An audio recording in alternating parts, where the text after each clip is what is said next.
Hartelijk welkom aan de Moezelsteig, de meest bekende wandelroute langs de Moezel. Wisten jullie dat er ook heel veel leuke zijstukjes zijn? Eentje daarvan, hier beneden in Kinheim, die heet de Kloekartsvaart.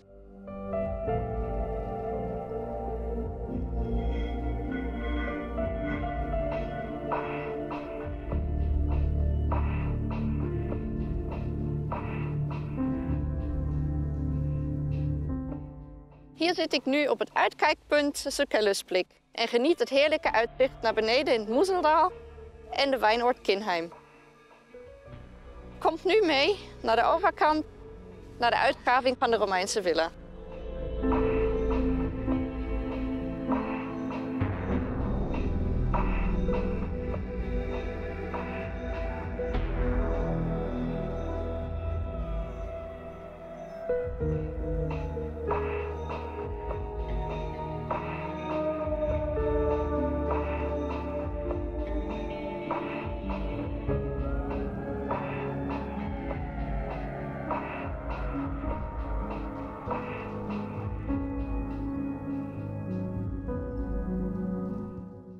Nu zijn we bij de Romeinse villa aangekomen.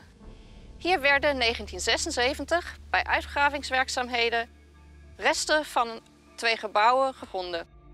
En in dit stuk gebouw was ook een zandstenen sculptuur van de wijngod Sucellus, die nu een beetje over zichzelf wil vertellen.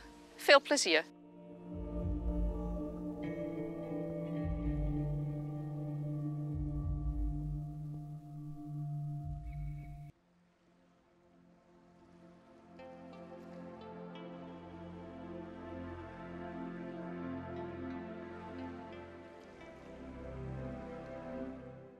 Salve und seid gegrüßt von Sucellus, dem gallorömischen Schutzgott der Winzer und der Küfer.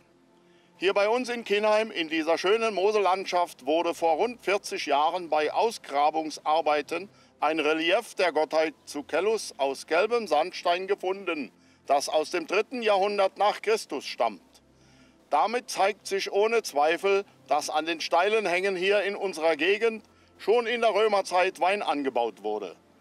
In der rechten Hand halte ich einen sogenannten Schlegel. Dieser Hammer hat mir meinen Namen gegeben, weil Sucellus übersetzt, der gut zuschlägt, bedeutet. Die Römer transportierten ihren Wein nämlich nicht nur in Amphoren, sondern benutzten auch schon die von den Galliern erfundenen Fässer. Und mit Hilfe des Schlegels wurden damals die Reifen auf die Fasstauben getrieben. Das macht die Bedeutung des Sucellus als Schutzgott der Küfer, also der Fassmacher, klar. Eine Besonderheit an dem hier in Kinheim gefundenen Standbild sind die Weintrauben, die die Figur in dem Gewandbausch vor der Brust hält. Dadurch wird nämlich deutlich, dass Sucellus ebenso auch ein Schutzgott der Winzer, also der Weinmacher ist, welche bei ihm um eine reiche Ernte baten. Die Weinbautradition in unserer Region ist also schon fast 2000 Jahre alt.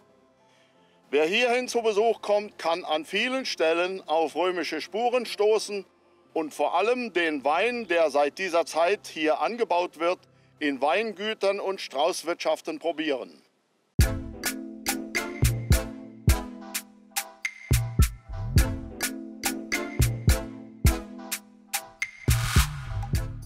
Nu start ik het 12,5 kilometer lange zijsprong Kloekartsvaart.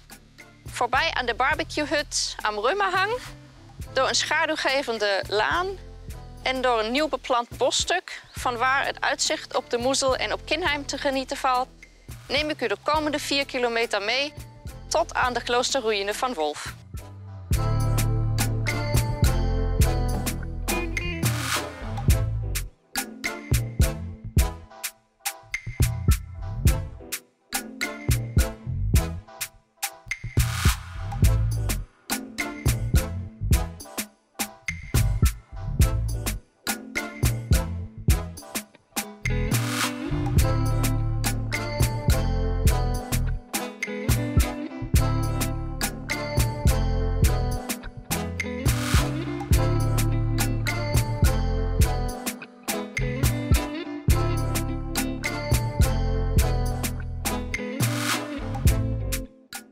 Hier bij Foxbouw, vlakbij het schuilhut, nodigt deze bank uit om even te pauzeren.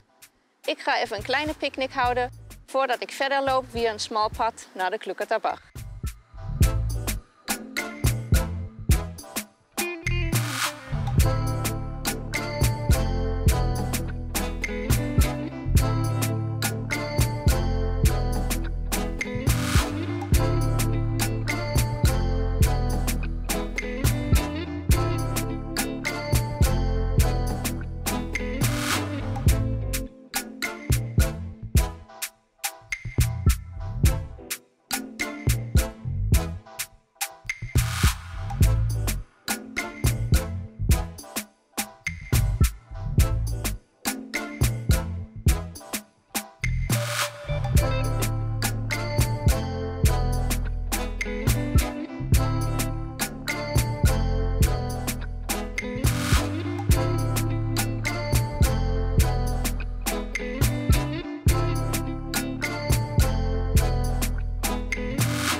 Nu sta ik op de brug boven de Klukkerterbach.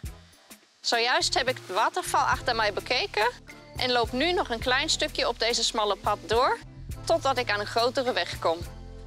Daar lopen we linksaf in richting van de Wolferkloosterruïne.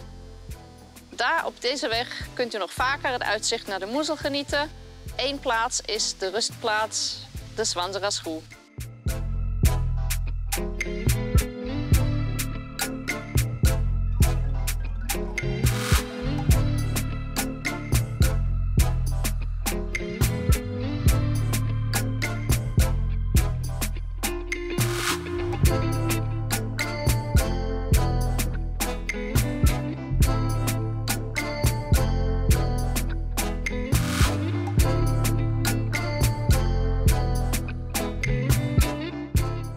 Na het punt van de Kröverfeldsturz staan we nu aan de andere kant van de Moezelloop, met blik naar Rispach en Trabant-Trabach. Verder gaat het door een klein bosstuk, waarna we het uitzicht naar het Moezeldaal en Kröv kunnen genieten. En nu zijn we daar bijna. Vanaf hier is het nog maar een klein stukje omhoog naar de ruïne van Wolf.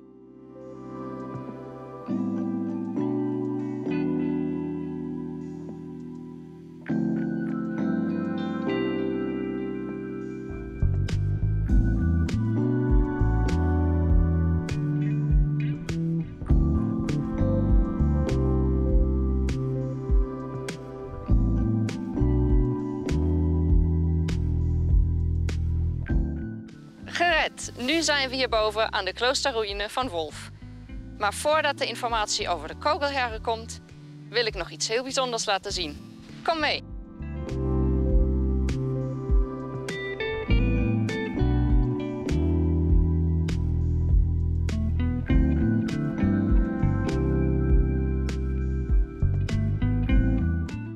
Vanaf dit mooie uitzichtpunt achter de kloosterruïne in Wolf kunt u heerlijk in het Moezeldaal kijken. De uitzicht is van Kinheim tot Kröv. Kijk nu wat het met de Kesselstadtkapelle van Kröv op zich heeft.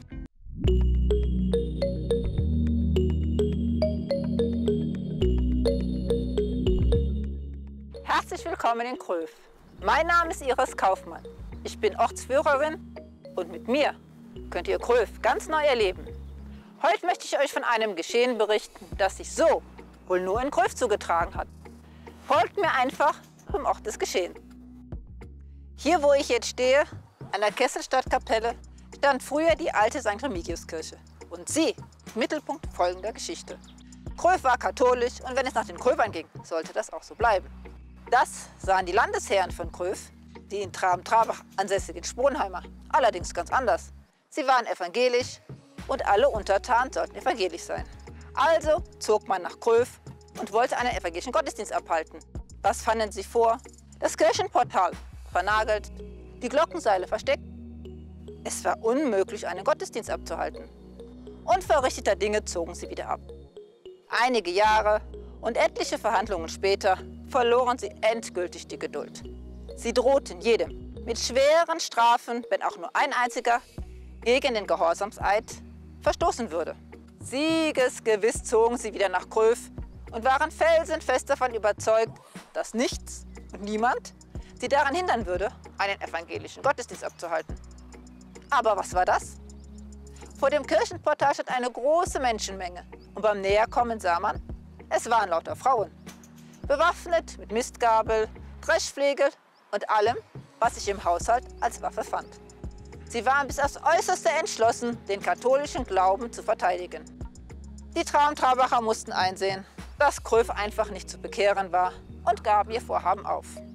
Bestrafen konnte man die Frauen nicht, denn zur damaligen Zeit waren sie vogelfrei und an keinen Eid gebunden. Als Lohn für ihren Widerstand verlangten die Frauen, ab jetzt in der Kirche rechts zu sitzen.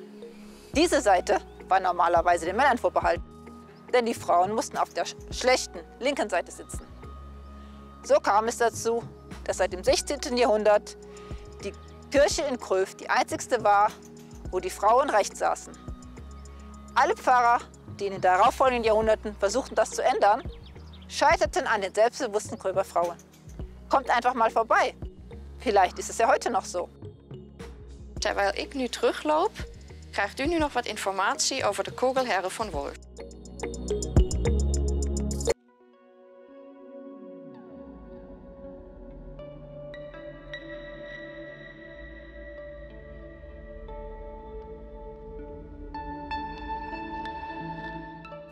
Ja, wir sind hier auf dem Göckelsberg, hoch über Wolf. Hinter mir die Ruine der Liebfrauenkirche.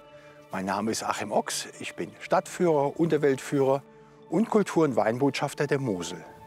Diese Kirche hier hinter uns, die Liebfrauenkirche, ist im 13. Jahrhundert errichtet worden und 5 Altaristen versahen hier ihren Dienst. Später abgelöst von den Brüdern zum gemeinsamen Leben. Das war eine Mönchsgemeinschaft und die haben dem Berg später ihren Namen gegeben, die Kogelherren, denn sie hatten seltsame Hüte, die man Kogel genannt hat. Die haben hier oben Landwirtschaft betrieben und natürlich auch Weinbau. Zusammen mit hier dem Kloster der Liebfrauenkirche und der Mönchsgemeinschaft hat Wolf eine interessante Geschichte. Und wir gehen runter und schauen uns das an. Ja, eben waren wir noch oben auf dem Göckelsberg, in der Klosterruine, und haben uns die Landschaft angeschaut, über die Weinberge, über die Mosel geguckt. Und nach einem kurzen Spaziergang sind wir in dem Örtchen Wolf angekommen.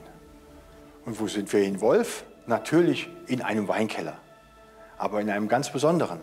Denn wir sind in dem Weinkeller unter der Kirche von Wolf. Das ist eine ganz interessante Geschichte. Zwischen Dorf und den Klosterbrüdern oben gab es Streit. Sachen passieren. Man stritt sich über die Ofennutzung und über eine Pferdeweide, aber man hat sich geeinigt. So, dass die Klosterbrüder einen Weinkeller gebaut haben und ihren Wein nahe an der Mosel lagern konnten. Und das Dorf hat oben auf den Keller die erste Kapelle hier im Dorf gebaut, die Servatiuskapelle.